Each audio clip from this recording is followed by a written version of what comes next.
على محمد আল্লাহ পাক রব্বুল আলামিন যার লকব দিয়েছেন তাহা, ইয়াসিন, ইয়া আইয়ুহাল মুজাম্মিল, ইয়া আইয়ুহাল মুদাসসির, যাকে আল্লাহ পাক রব্বুল আলামিন বলেছেন ইন্না আ'তাইনাকাল কাউসার আসা আন ইয়াব'আসাকা রাব্বুকা মাকামান মাহমুদা, যার লকবগুলো হলো সাহিবুত তাজ ওয়াল মিরাজ ওয়াল বুরাক ওয়াল আলাম, দাফিউল বালাই ওয়াল আবাই ওয়াল কহত ওয়াল মারাজি ওয়াল আলাম, ইসমুহু মাকতুবুন মারফুউন মাশফুউন মানকুসুন ফিল লাওহি ওয়াল কলম, سيد العرب والعجم، جسمه مقدس مطهر منور في البيت والحرم، شمس الضحى بدر الدجى صدر العلا نور الهدى كهف الورى مصباح الظلم، جميل الشيام شفيع الأمم صاحب الجود والكرم، والله عاصمه وجبريل خادمه والبراق مركبه والميراج سفره والسدرة المنتهى مقامه، وقاب قوسين مطلوبه المطلوب مقصوده المقصود موجوده سيد المرسلين خاتم النبيين رحمة للعالمين راحة العاشقين مراد المشتاقين شمس العارفين سراج السالكين مصباح المقربين محب الفقراء والمساكين سيد العرب والعجمين جد الحسن والحسين مولانا مولى الثقلين أبي القاسم محمد بن عبد الله نور من نور الله محمد রাসূলুল্লাহ সাল্লাল্লাহু আলাইহি ওয়াসাল্লাম। তিনি এই মাসে এই পৃথিবীর বুকে মানব জাতির হেদায়েতের জন্য তাশরীফ নিয়েছেন। বুখারী শরীফের হাদিসের ভিতরে আল্লাহ পাক রব্বুল আলামিন বলেন, হযরত আতা রাদিয়াল্লাহু আনহু দীর্ঘ হাদিস, আল্লাহ বলেন ওয়া উহদিয়া বিহি বা'দা দালালা ওয়া উআল্লিমু বিহি বা'দা জাহালা, বন্ধু আপনার আগমনের দ্বারা আমি আল্লাহ পাক রব্বুল আলামিন এই পৃথিবীর সকল গোমরাহি দূর করে দিয়ে আমি আল্লাহ হেদায়েতের আলো জ্বালিয়ে দিয়েছি। আর একটু জোরে আওয়াজ করে বলেন না সুবহানাল্লাহ। যিনি এমন একজন মহামানব, এই পৃথিবীর বুকে যত মানুষ জন্মগ্রহণ করেছে প্রত্যেকটা মানুষের জন্মের কিছু না কিছু একটা দিক, ভালো মন্দের দিক থাকে, কিন্তু আল্লাহর হাবিব সাল্লাল্লাহু আলাইহি ওয়াসাল্লামের জন্মের দিকগুলো সব ছিল পবিত্র দিক। আওয়াজ করে বলেন না সুবহানাল্লাহ। আর একটু জোরে বলেন না সুবহানাল্লাহ। যার জন্মটা এত সুন্দরভাবে আল্লাহ পাক রব্বুল আলামিন এই জগৎবাসীর সামনে উপস্থাপন করেছেন, তার মাতৃগর্ভ থেকে শুরু করে পৃথিবীতে আসা পর্যন্ত, সেখান থেকে নবুয়ত, সেখান থেকে একেবারে চূড়ান্ত সীমা, নবীজির তাম জিন্দেগিটা উম্মতের জন্য, পৃথিবীর সকল মানুষের জন্য একটা উত্তম আদর্শ স্বরূপ আল্লাহ পাক রব্বুল আলামিন দাঁড় করিয়ে দিয়েছেন। কথা বলেন ঠিক না ঠিক? আর একটু জোরে আওয়াজ করে বলেন না ঠিক না ঠিক? চরিত্রের সার্টিফিকেট আল্লাহ পাক রব্বুল আলামিন নিজে দিয়েছেন, ওয়া ইন্নাকা লাআলা খুলুকিন আযীম। যার নামকরণ করেছেন আল্লাহ, ইসমুহু আহমদ, যার ব্যাপারে আল্লাহ বলছেন সাম্মাইতুকাল মুতাওয়াক্কিল, যার সম্পর্কে আল্লাহ বলছেন আনতা আবদি ওয়া রাসূলি। সকল কিছু হাদিসে কুদসি, বুখারী শরীফ তার প্রমাণ। আওয়াজ করে বলেন না সুবহানাল্লাহ। এত ভালোবাসেন আল্লাহ পাক রব্বুল আলামিন তার হাবিবকে। মুহতারাম মুহাদ্দিরিন, আজকের পবিত্র মাহে রবিউল আউয়াল বিভিন্ন দল মত বিভিন্ন ভাবে আমাদেরকে এদিক সেদিক ডাইভার্ট করার চেষ্টা করছে, যে জন্ম নিয়ে আলোচনা করলে ফায়দাটা কি হবে। রাসূল পাক সাল্লাল্লাহু আলাইহি ওয়াসাল্লামের জন্ম হয়েছে, আলহামদুলিল্লাহ ভালো, তো এতে এত আনন্দের কি আছে, এত উল্লাসের কি আছে, আনন্দ মিছিলের কি প্রয়োজন, জন্ম নিয়ে এত আলোচনার কি প্রয়োজন? সর্বোপরি কথা হলো একটা, যদি কাউকে মানতে হয় তার সম্পর্কে জানতে হয়। কথা বলেন ঠিক না বা ঠিক? একটু জোরে আওয়াজ করে বলেন না ঠিক না বা ঠিক? মানতে হলে জানতে হবে। আমি একজন ব্যক্তির আদর্শকে গ্রহণ করব, তার চরিত্রকে আমার নিজের চরিত্র বানাবো, তার তামাম জিন্দেগিটা আমি নিজের জিন্দেগি বানাবো। অতএব সেই মহামানুষটির সম্পর্কে তার একেবারে শুরু থেকে নিয়ে শেষ পর্যন্ত যত জানবো তার প্রেমে তত পড়ে যাব। কথা বলেন ঠিক না ঠিক? তাছাড়া যেমন তেমন মানুষের জিন্দেগি তো আমরা পড়তেছি না। তোমার আমার মতো মানুষ তো নবীজি না। কি নবীজি আপনার আমার মতো মানুষ? হাত তুলে জোরে আওয়াজ করে বলেন, নবী কি আপনার আমার মতো মানুষ? তার মর্যাদা দিয়েছেন কে? একটু জোরে বলেন না কে? যদি কোনো ব্যক্তি নবীজিকে সাধারণ মানুষ মনে করে, আপনার আমার মতো মানুষ মনে করে, তার ঈমান কি থাকবে?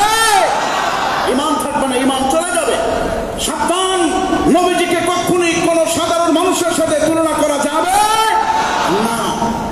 এজন্য কবি বলেছেন, তু কুজা মান কুজা, তু আমির হারাম নাই ফকির আজম, তেরে গুনাহ और ये लब में तलब है तलब। आवाज করে বলুন না সুবহানাল্লাহ। ইলহাম है जमा तेरा कुरआन इमाम है तेरा मिंबर तेरा अर्श बारी मिंबर तेरा अर्श बारी या रहमतल लिल आलमीन तू कुजा मन कुजा तू कुजा मन कुजा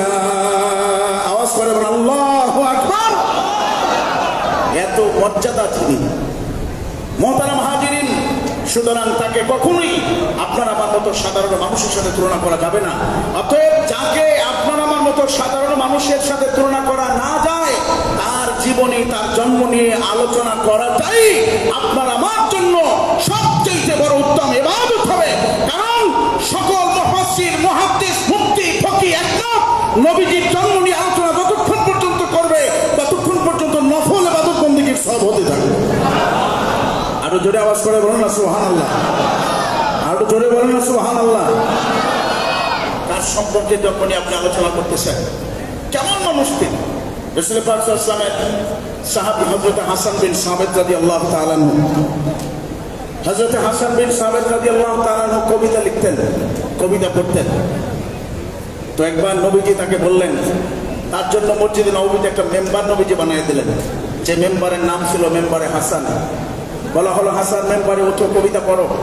হাসান রাদিয়াল্লাহু তাআলা উঠলেন, চিন্তা করলেন কি করবেন, কি বলবেন। তো নবীজি যেহেতু বলছেন, তিনি এমন কিছু শোনালেন, আল্লাহর হাবিব সাল্লাল্লাহু আলাইহি ওয়াসাল্লাম খুশি হয়ে দোয়া করলেন, আল্লাহুম্মা আইয়িদহু বিরূহিল কুদুস, আল্লাহ তুমি হাসান বিন সাবিতকে জিবরাইল মারফত সাহায্য করো। সুবহানাল্লাহ বলবেন না? আরো জোরে আওয়াজ করে বলেন না। কার মারফত? কার? জিবরাইলের দ্বারা তুমি হাসান বিন সাবিতকে সাহায্য করো। কত বড় দোয়া নবীজি করলেন। এমন কি বললেন হযরত হাসান বিন সাবিত রাদিয়াল্লাহু তাআলা যে নবীজি তার জন্য দোয়া করলেন? হযরত হাসান বিন সাবিত রাদিয়াল্লাহু মেম্বারে দাঁড়ায় নবীজির জন্ম বৃত্তান্ত শোনাচ্ছিলেন। চিৎকার দিয়ে বলেন না সুবহানাল্লাহ। নবীজির আগমনের কথাগুলো শোনাচ্ছিলেন। হযরত হাসান বিন সাবিত রাদিয়াল্লাহু তাআলা মেম্বারে দাঁড়ায় বলেন, ইন্নাকা উলিদতা মুবাররাআন মিন কুল্লি আইবিন কাআন্নাকা খুলিকতা কামা তাশা ওয়া যাম্মাল ইলাহু ইসমান নাবিয়্যি বিইসমিহি ইযা ক্বালাল মুয়াজ্জিনু ফিল খামসি আশহাদু ওয়া শাক্কা লাহা বিইসমিহি লিয়ুযিল্লাহু ফাযুল আরশি মাহমুদুন ওয়া হাযা মুহাম্মাদুন। আওয়াজ করে বলুন না সুবহানাল্লাহ। হযরত হাসান বিন সাবিত রাদিয়াল্লাহু তাআলা মেম্বারে দাঁড়ায় বলেন, ইন্নাকা উলিদতা মুবাররাআন মিন কুল্লি আইবিন, নবী গো আপনি দুনিয়ার বুকে তাশরীফ নিয়েছেন সকল প্রকারের দোষ ত্রুটি থেকে মুক্ত হয়ে। সুবহানাল্লাহ বলেন। আপনার জন্মটা আল্লাহ এমন সুন্দরভাবে ঘটিয়েছেন, কোন প্রকারের দোষ ত্রুটি আপনাকে আসর করে নাই। মুহতারাম হাজিরিন, ইমাম ইবনে কাসির রাহমাতুল্লাহ আলাইহি বেদান নেহায়া কিতাবের ভিতর লিখেছেন, রাসূল পাক সাল্লাল্লাহু আলাইহি ওয়াসাল্লামের আম্মা জান তিনি নিজে তার শিশু মুহাম্মদ সাল্লাল্লাহু আলাইহি ওয়াসাল্লামের জন্ম বৃত্তান্ত শোনাচ্ছেন জগৎবাসীর কাছে। তিনি সাক্ষী দিচ্ছেন যে শোনো, আমার শিশু মুহাম্মদ দুনিয়াতে আসার আগে যেই দিন আমার পেটে ছিল, সেই সময় আমাকে স্বপ্নে দেখানো হলো, জানে না তোমার পেটে তিনি আসবেন, তিনি উম্মতের সর্দার হবেন, তুমি তাকে সাবধানে রাখবে। জোরে বলুন না সুবহানাল্লাহ। তুমি তাকে এক আল্লাহর আশ্রয়ে ছেড়ে দিবে। আমরা বলতেছেন, সেই দিন থেকে আমার অবস্থাটা এরকম হলো যে আগে যদি আমি মরুভূমির পথ দিয়ে হেঁটে যাইতাম, তখন রৌদ্র পড়তো, তাপ লাগতো, গরম লাগতো। কিন্তু যেই দিন আমার শিশু মুহাম্মদ আমার পেটে আসছে, সেই দিন থেকে আমি যেই দিকে হেঁটে যাই, ওই দিক থেকে কেমন যেন আকাশের মেঘগুলো আমাকে এসে ছায়া দিতে শুরু করে দেয়। রাস্তা দিয়ে হেঁটে গেলে দুই পাশের গাছগুলো আমি দেখতে থাকি, তারা হেলে দুলে আমাকে স্বাগত জানাইতে থাকে। জোরে বলেন না সুবহানাল্লাহ। আর তো জোরে বলেন না সুবহানাল্লাহ। আরে ভাই, রাসূল পাক সাল্লাল্লাহু আলাইহি ওয়াসাল্লাম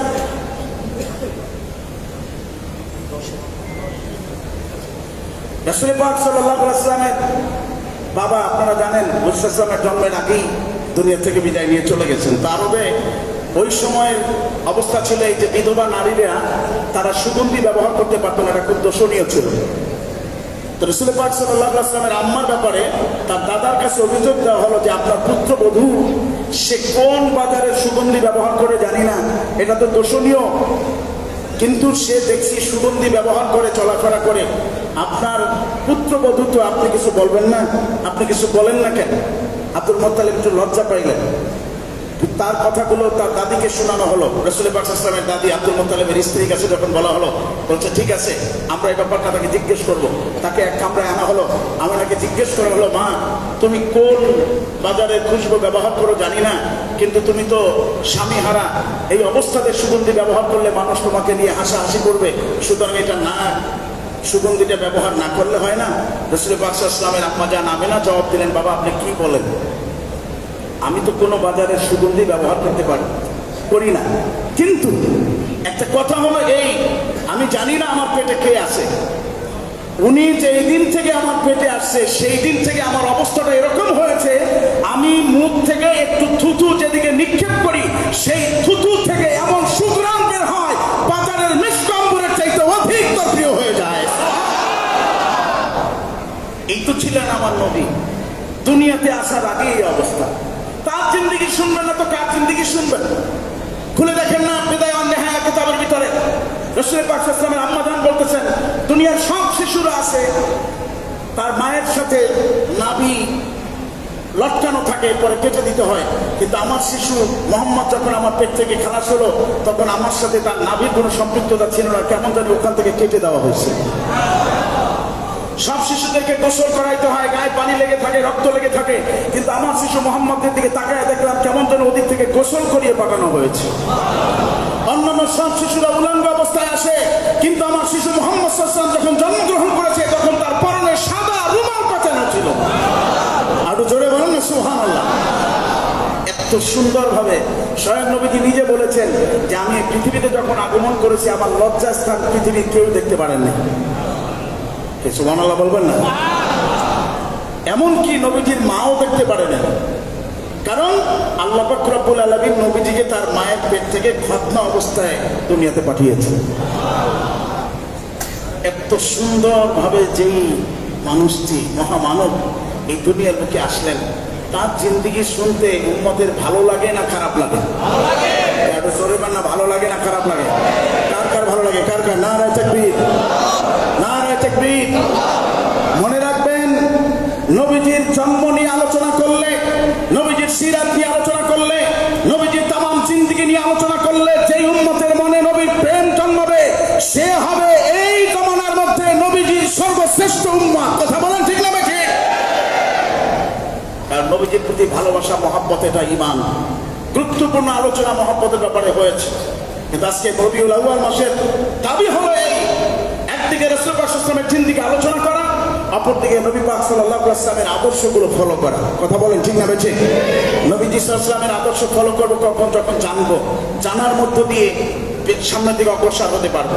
যার সম্পর্কে যে যত বেশি জানে তার দিকে হয় ঝুঁকে পড়ে, না হয় দূরে সরে। কথা বলেন ঠিক না বেঠিক? জানার পরে যদি দেখা যায় যে না ব্যক্তির আদর্শ ভালো, তাহলে মানুষ আরো বেশি ঝুঁকে। আর যদি দেখে যে না, তার যতটুকু জেনেছি এদের ব্যাকগ্রাউন্ড বেশি একটা ভালো না, তখন আস্তে করে কেটে পড়ে। রাসূল পাক সাল্লাল্লাহু আলাইহি ওয়াসাল্লামের জিন্দেগি জানলে আপনাদের বিশ্বাস কি মানুষ কি নবী পাক সাল্লাল্লাহু আলাইহি ওয়াসাল্লামের প্রেমের দিকে বেশি ঝুঁকবে না দূরে সরবে? বেশি ঝুঁকে পড়বে। এই জন্যই নবীজির জিন্দেগি বেশি বেশি আলোচনা করা দরকার আছে না নাই? কে কে করতে চায়? কে কে? নারায়ে তাকবীর, নারায়ে তাকবীর। মুহতারাম হাজিরিন, দলিল আদিল্লা দিচ্ছে, বিভিন্ন ভাবে মানুষকে পথ থেকে দূরে সরাচ্ছে। বলে সাহাবীরা নবীজির জন্মদিন পালন করে না। আচ্ছা বলেন তো দেখি, নবীজির জন্ম যখন হয়েছে তখন কোন সাহাবী ছিল? কে? নবীজি যখন জন্মগ্রহণ করছেন তখন কোন সাহাবী ছিলেন? কেউ কি সাহাবী ছিলেন? আবু বকর, ওমর, ওসমান, আলী, ১৬ লক্ষ সাহাবী কেউ কি ছিলেন তখন? তারা কি মুসলমান ছিলেন? তো সেই অবস্থায় নবীজির জন্মদিন তারা পালন করবেন কিভাবে? কিভাবে পালন করবে বলেন? নবীজির নবুয়ত আল্লাহ পাক রব্বুল আলামিন তাকে যখন সৃষ্টি করবেন তখনই লিপিবদ্ধ করে রেখেছেন। নবুয়তটা তখনই ছিল, কিন্তু প্রকাশ পাইছে ৪০-এ আইসা। তাই নবীজির জন্ম নিয়ে আলোচনা হইল ৪০-এর পরে। কি কথা বলেন ঠিক না বেঠিক? নবীজির জন্ম বৃত্তান্ত নিয়ে আলোচনা হলো কখন? নবী সাল্লাল্লাহু আলাইহি ওয়াসাল্লামের নবুয়ত পর ৪০-এর পরে, তখন সাহাবায়ে কেরাম ঈমান আনছেন। সেই সময় না এটা নিয়ে বেশি আলোচনা হয়েছে, কিন্তু এর আগে আপনি অত জিন্দেগি কিভাবে আপনার বুঝবেন? তো যাই হোক, এখন নামাজ হবে, নামাজ চলতেছে, আলোচনার দীর্ঘ নয়, শুধু এতটুকুই। সারসিনা দরবার একটি হক দরবার, হক সিলসিলা, হক আদর্শ, সুন্নাত তরিকার উপরে প্রতিষ্ঠিত, রসুলের মহব্বতের দ্বারা ভরপুর এই দরবার আমলে, আকিদায়, লেবাসে, পোশাকে, সিরাতে, সুরাতে, তাকওয়ায়, পরহেজগারিতে সব দিক থেকে রসুলের জিন্দেগিটা আঁকড়ে ধরে রেখেছেন। এই হক সিলসিলা, হক সংগঠনের সাথে আমরা কি জড়িত থাকতে চাই কি চাই না? কে কে চাই? কে কে চাই? নারায়ে তাকবীর, নারায়ে তাকবীর। আল্লাহ আমাদেরকে কবুল করুন, বলেন আমিন। আরো জোরে বলেন আমিন। আপনারা মেহেরবানি করে একটু কাতার দেন নামাজের জন্য, নামাজের জন্য কাতার দেন। আর যাদের ওজনে উঁচু করে আসেন, মসজিদে জামাত চলবে। আর আমাদের